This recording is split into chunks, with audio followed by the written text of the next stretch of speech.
যে দেশে যুদ্ধ করে দেশ স্বাধীন করেছিলাম, সেই দেশে যুদ্ধ করে পাকিস্তানের 22 পরিবারের বিরুদ্ধে লড়াই করেছিলাম, লুঙ্গি পরে খালি পায়ে হাফ প্যান্ট পরে যারা যুদ্ধ করে বাংলাদেশ স্বাধীন করেছিলাম, সেই স্বাধীন দেশের এই করুণ অবস্থা আজকে। সেই স্বাধীন দেশে গণতন্ত্র কোথায়? সেই স্বাধীন দেশের রাষ্ট্রীয় ক্ষমতা কার বিরুদ্ধে ব্যবহার করা হচ্ছে? সেই স্বাধীন দেশে আজকে 22 পরিবারের পরে কয়েক লক্ষ পরিবার কেন তৈরি করা হয়েছে? তার পূর্ণ সমর্থন দিচ্ছে ভারত।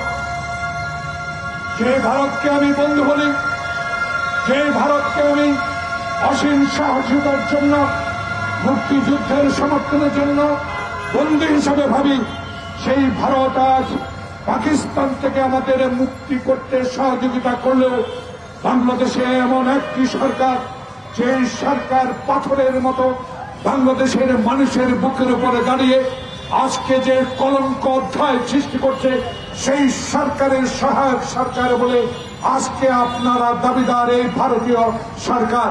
তাই এই ভারতীয় সরকার যদি সত্যি তার দেশে গণতন্ত্রকে প্রতিষ্ঠা করেন, ভালোবাসেন, ওয়াই নট, কেন বাংলাদেশে এই অগণতান্ত্রিক সরকারের বিরুদ্ধে আপনারা সহায়তা করে যাচ্ছেন?